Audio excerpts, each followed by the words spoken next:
আসসালামু আলাইকুম রহমতুল্লাহ। বস্তু তার গুণে পরিচয়, গুণে তার পরিচয়। আপনি প্রত্যেকটা বস্তু তার নিজস্ব একটা গুণ আছে, সে গুণাগুণে পরিচিত।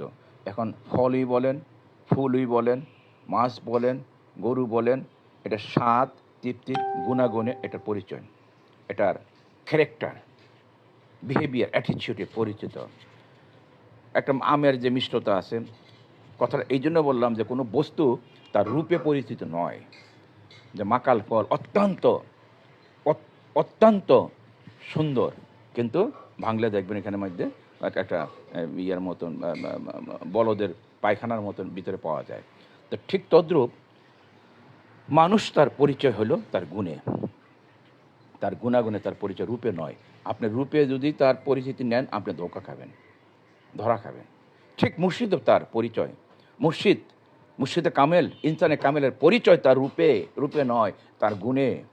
আপনি রূপ খুঁজতে গেলে আপনি ধরা খাবেন, তার সাজগোজ, হ্যাঁ, সুন্দর কথাবার্তা দেখলে আপনি ধরা খাবেন। তার পরিচয় হলো গুণে, তার পরিচয় হলো গুণে। কীরকম? যেমন আপনি যদি মুর্শিদের গুণের পরিচয় আপনি না ধরতে পারেন, তাহলে আপনি সে মুর্শিদের কদমে থাকতে পারবেন না। যেমন কালকে ওমর ফারুক মান্ডাকে আসার পরে তাকে অনেকক্ষণ বুঝাইলাম, কারণ সে মাঝে মাঝে এখন একটু হালকা হয়ে যায়। কারণ আপনি জানেন, যত গরম করিয়ে দেন না কেন, বাতাসের সংস্পর্শে আইসা ওই বাতাস এটা একটু ঠান্ডা হয়ে যায়, যার জন্য ব্যাটারি চার্জ দিতে বারবার। এটা হুজুর কাবলা জান বলতেন, খাজা বাসা আসি ফরিদপুরি বাবা, ঘন ঘন দরবারে আসবা, আইয়া চার্জ করে নিয়ে যাবা। তো তাকে বুঝাইতে বুঝলাম, দেখ শোনো ওমর ফারুক, আমি বাড়ি খান কোশ্চেনকালও আমার পীর কাবলা জানের কদমে থাকতে পারতাম না, ওনাকে আমি বিশ্বাস করতে পারতাম না, যদি আমার পীর কাবলা জান ওনার কতগুলি অলৌকিক ক্ষমতা আমাকে না দেখাইতেন। যেমন হোটেল কাতারি কলারামপুরে, রুমের ভিতর ঢুকে আমার সাথে সাক্ষাৎ। যেমন আমার ওই যে মুগ্ধাপাড়া পসপানোর এক আজিজ সাহেবের বাড়িতে বড়রাত্রে আয়সা আমার সাথে এসে নামাজ পড়া, ইত্যাদি। যে এমন কতগুলি অলৌকিক ঘটনা যদি দেখায় আপনার মুর্শিদ, আপনি যদি দেখতে পান আপনার নিজস্বের উপরে, তাহলে সেই মুর্শিদের কোরআনে থাকা সহজ হয়।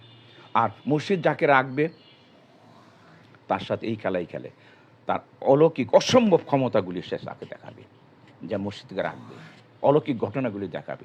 এমন তো অলৌকিক ঘটনা যে অসুখ বিসুখ সারলো তা না, যে কাজ করে একেবারেই অসম্ভব, এমন ধরনের ঘটনা করতে হবে যে আপনি থাও হয়ে যাবেন। তা না হলে সে মুর্শিদের চরণে থাকা যায় না। যেমন আমি ওমরকে তাই বুঝাইছি যে আমার মতন বাড়ি খান আমার দ্বারা সম্ভব ছিল না হুজুর কাবলা জানের পাক কদমে থাকা। যেই বিপদ আপদ বালা মুসিবত গেছে, আমি একটা বিপদে আমি কেটে পড়তাম, কিন্তু আমাকে হুজুর কাবলা জান যে প্রতি বছরই যে সমস্ত অলৌকিক ঘটনাগুলি আমার সাথে ঘটছে, এটা যখন দিকে আমি তাকাই, তখন আর আমাকে এখান থেকে ছুটার আর কোনো কায়দা নাই। তো কাজে ইনসানে কামেল আপনি তার প্রতি আসক্ত হয়, তার প্রতি